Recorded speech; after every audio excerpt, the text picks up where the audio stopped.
Jadi langsung aja, gue mau kasih tahu kalau lu harus hati-hati sama chipset yang satu ini. Bukan chipset yang MediaTek, bukan dari Exynos, bahkan bukan Unisoc cuy. Tapi chipset yang semua orang puji-puji, the best chipset buat Android ya, si Qualcomm. Kalau lo nggak tahu, si Snapdragon ya. Karena akhir-akhir ini mereka tuh mau mencoba menjual kembali chipset yang digunain oleh ribuan handphone mid-range di tahun lalu dengan nama yang baru, the real rebranding ya. Nggak cocok sih sebenarnya dibilang rebranding, biar berkelas itu kita sebutnya recycle biar lebih enak ya. Snapdragon 6S Gen 3 tiba-tiba muncul secara resmi di website Snapdragon dan udah ada dua kandidat smartphone yang jelas bakal gunain, dan untungnya ini bukan handphone yang untuk di Indonesia. HMD View sama Motorola G85. Ini brand nggak ada di Indonesia kan ya. Nah tapi nih ada apa dengan recycle Snapdragon 6S Gen 3? Kan ini chipset baru gitu, loncat dari 6 Gen 1 langsung ke Gen 3. Walaupun masuk seri S ya bukannya standarnya harusnya bagus gitu, ini kan baru loh. Gimana recycle-nya gitu ya. Jadi mending lihat dulu aja perbandingan speknya. Sama-sama pakai core yang sama, 2A78 sama 6A55. Proses arsitekturnya itu sama, 6 nanometer. GPU-nya juga sama, Adreno 609, bahkan buatan TSMC juga. Ini Gen 3 harusnya arsitektur paling fresh. Dan kalau lu lihat gimana sih 6 Gen 1 aja, walaupun masih sama gunain A78 sama A55, tapi konfigurasi core berbeda dan juga arsitekturnya pun juga lebih baru, yaitu 4 nanometer. Jadi udah tahu dong chipset apa yang gue bandingin tadi. Ya udah. Ya yang tadi gue bandingin itu adalah chipset Snapdragon 695 ya. Chipsetnya sejuta umat, chipset badut. Dan ini juga udah dijelasin di artikel luar sana kalau chipset ini tuh nggak lebih bagus dari Snapdragon 6 Gen 1. Jadi ada apa dengan Snapdragon nih? Ya emang chipsetnya bagus, emang sih harganya oke. Cuma udah lama ya diperbarui lagi biar tetap untung nih kelihatannya. Maksud gue tuh kita cocok lagi aja dulu ya. Kenapa harus ada si Snapdragon 6 Gen 3 nih? Ya ini menurut gue aja, dan udah jadi hal umum juga. 695 itu adalah chipset 5G bagus dan udah main di ranah entry mid smartphone yang mana harganya udah murah-murah. Cuma nggak mungkin digunain lagi karena list smartphone yang digunain tuh udah super banyak, dan jelas si chipset 695 ini namanya tuh udah cukup tua dibandingkan kompetitor yang udah keluarin chipset terbaru untuk kelas entry levelnya. 6 Gen 1 itu chipset baru, jadi masih tergolong pricey juga. Terakhir kan dipakai Vivo V30e, harganya tuh 5 jutaan nih. Jadi nggak bisa asal jatuhin harga ke 6 Gen 1-nya ini nih. Makanya mungkin dipakai lagi gitu sih 695 yang udah jelas sempurna buat kualitasnya, dan harusnya minim riset lagi buat Snapdragon rilis chipset baru di waktu yang cukup singkat. Jadi ya udah pakai chip konfigurasi ya yang lama aja gitu. Kenapa penamannya 6S Gen 3 nih? Ya gue kurang tahu sih, tapi lagi-lagi nih ini menurut gue aja ya. Ya sekarang rata Qualcomm ini tuh chipset tuh udah ada generasi ketiga untuk kelas atas ya. 7 udah ada Gen 3, 8 udah 8 Gen 3 juga. Ya daripada bingung pakai aja gitu Gen 3 biar kelihatan fresh. Orang awam belum tahu bakal demen. Chipset baru Snapdragon di harga yang sangat terjangkau gitu. Tapi emang disayangkan sih Snapdragon tuh akhirnya ngelakuin hal ini. Bahkan bedanya itu super tipis kalau udah sekedar spek aja. Cuma naik frekuensi aja. Jadi hasil nano reviewnya pun di skoran tuh ya naik sedikit gitu. Biar kelihatan menarik aja gitu buat dijual.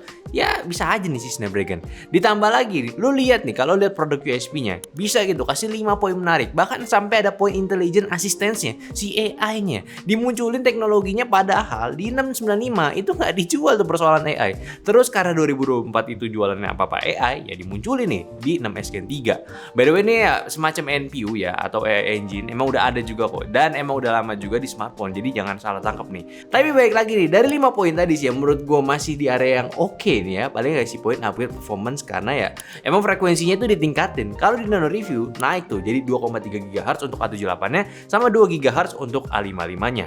Ya, satu lagi nih yang emang ini tuh SoC sama dari model numbernya aja tuh masih sama, yaitu SM6375.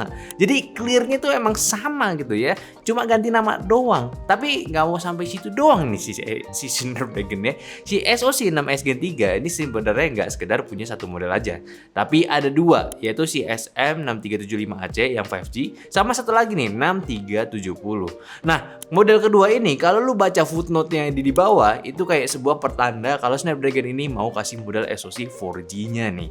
Yang sebenarnya kalau beneran ini ada, gua senang banget ada. gue seneng banget aja gitu ya. Opsi ini tuh karena ya bakal ada lagi handphone 4G yang jelas lebih terjangkau, tapi performanya itu udah jelas bagus juga. Ini bisa dimanfaatin sama Snapdragon buat ngerangsang lagi pasar entry level dengan overall racikan yang udah oke. Jelas nih, sekarang Snapdragon kelihatan tuh agak empot-empotan gitu buat handphone entry-nya. Cuma dikasih 2 plus 1 SoC doang yang buat ngejalanin smartphone murahnya. Snapdragon 680, 665 itu sama tuh ya. Terus juga ada SoC ya, yaitu si 732G. Ya udah susah lah ya lawannya si G99, Dimensity juga yang bisa dimodif isinya pula lagi. Nah, si Snapdragon nih harus bisa lawan dong. Dan emang nih mending kayak gini sih harusnya. Karena ya gue juga udah sempat kepikiran, kenapa nggak buat aja gitu ya chipset 5G yang udah outdated ke model 4G-nya aja. Biar kasih opsi baru chipsetnya, kan udah jelas juga performance-nya kayak gimana. Ya kompensasi di jaringan dan nggak perlu riset yang banyak harusnya sih ya oke lah. Tapi fiturnya dan performance-nya udah jelas juga. Jadi sejauh yang gue lihat ini sih, dari segi 4G-nya si 6S Gen 3 nggak banyak perbedaan kecuali dari jaringannya aja. Ya menarik dong kalau ada pengganti SoC 4G Snapdragon yang udah nggak ada yang baru lagi gitu. Ya maksudnya sampai sekarang nggak ada yang baru lagi. Dan mau dibilang harusnya udah mulai ke 5G jaringannya, cuma ya kan market sini pun gue rasa sangat-sangat empuk juga buat tetap penetrasi di teknologi yang agak ketinggalan gitu. Nah tapi baik lagi nih, gue mau ngobrol sama kalian dan gue yakin nih kalian ini udah mau mencat gitu ya soal misalkan ada brand handphone entry level keluarin handphone chipset ini yang resmi maksudnya, tadi kan enggak ya chipset badut gitu ya, chipset rebranding, chipset apalah ya saran gue nih ya boleh aja lo komen gitu, tapi inget aja Snapdragon 695 itu chipset badut ya karena banyak yang digunain sama banyak brand handphone dan sempat digunain berulang kali juga, cuma performance efisiensi yang bisa dikasih itu udah terjamin banget pak, dipakai sekarang pun juga tetap aman, nggak nge-lag juga. Minusnya itu cuma satu, beberapa handphone yang gunain ini videonya masih di 1080p aja, belum ada settingan 4K atau 1080p 60 fps gitu, belum ada. Udah dikonfirm juga dari spek sheetnya pun tetap sama juga, nggak ada peningkatannya. Tapi baik lagi, kalau misalkan ini hadir buat di harga 3 jutaan gitu, ya ini bagus sih. Tinggal nanti gimana dicocokin bareng OEM handphone barunya. Ya selama harga dan fiturnya itu cocok sih kenapa nggak juga. Jujur, gue udah agak kasihan emang sama Snapdragon, udah agak kesulitan buat compete di harga entry level lagi. Kayak apa-apa udah jelas dimakan sama MediaTek aja gitu. Mau murah ya kelas 5G atau 4G-nya tuh gak ada gitu. Cuma tetap di sisi lain, gue agak menyayangkan sama Snapdragon juga. Kenapa mereka menggunakan kembali arsitektur yang sama di 2024 dengan penggunaan nama yang baru? Soalnya kan agak merusak identitas penamaan si Snapdragon yang baru juga. Snapdragon 6 di generasi ketiga harusnya kan udah memiliki teknologi yang lebih advance gitu ketimbang generasi sebelumnya. Kayak 8S Gen 3 aja. Emang lebih lambat dari 8 Gen 3 S kan ya untuk versi bawahnya. Namun kalau dicek arsitekturnya, dia tetap gunain yang baru dan nggak gunain arsitektur SoC seri lamanya gitu. Jadi ayolah jangan pakai asal nama gitu dong kalau bisa. Tapi ya udahlah, setidaknya ini gue ya udahlah mulu gitu. Kayak gue kasihan gitu sama Snapdragon. Ya setidaknya nih ya bukan chipsetnya jelek ya. Nah sekarang gue mau kasih tahu nih, ada lagi 2 handphone yang kemungkinan bisa masuk ke Indonesia. Karena belum lama ini ada info baru nih di internet siapa aja yang bakal gunain handphone ini. Nggak ada, itu MediaTek ya.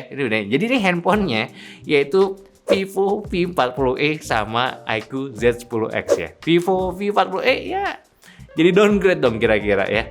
Ya Vivo oke lah ya, dia kan jualan kamera dan lifestyle. Lik-liknya juga bakal jual stereo speaker lagi. Nah ini nih yang bermasalah nih, iQOO nih yang jual performance. Masa hawa-hawanya balik gunain kayak si Lord 995 lagi gitu. Berarti balik ke era Z7X lagi gitu. Ya kita tunggu aja itu benar atau tidak. Kalau benar pun apakah akan resmi di Indonesia juga? Kita kan nggak tahu. Jadi tunggu aja. So menurut kalian gimana nih? Apakah si Snapdragon 6S Gen 3 ini ya adalah chipset yang bagus ya?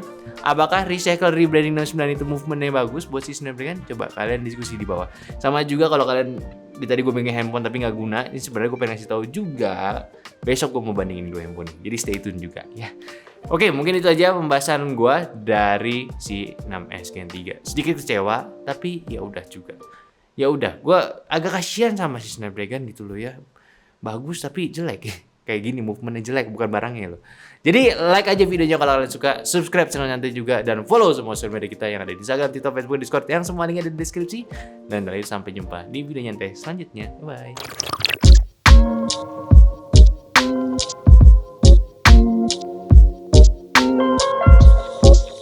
Oh iya, iya, buat lo semua yang udah nonton sampai sini, kira-kira suka nggak gitu? Kalau misalnya gue bahas terus soal hardware di handphone gitu. Ya hitung-hitungan sedikit edukasi juga lah buat lo semua. Jadi komen di bawah ya, kita diskusiin bareng.